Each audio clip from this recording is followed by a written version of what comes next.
Megastar Shakib খানের যদি biopic বানানো হয় তাহলে সেই সিনেমার নাম কি হবে? বায়োপিক আমি আপাতত বানাতে চাই না।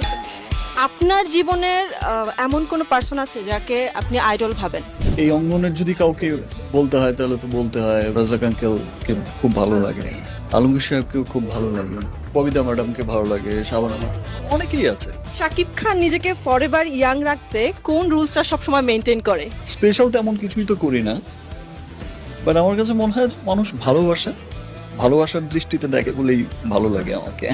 শাকিব খান শাহরুখ খানকে আমরা কি কখনো এক ফ্রেমে দেখতে পারবো? ছোট্ট পৃথিবী, আর পাশের দেশেই তো থাকেন, সো ঘুরে ফিরে কখনো না কখনো হয়তো দেখা হয়েও যাবে। জেনারেশন আলফা অর্থাৎ আপনার ছেলে আবরাম খান জয়ের বয়সী বা বীরের বয়সী ছেলেরাও এখন সুপারস্টার শাকিব খান হতে চায়, এই বিষয়টা আপনার কেমন লাগে? যখন আমার একটা গান আসে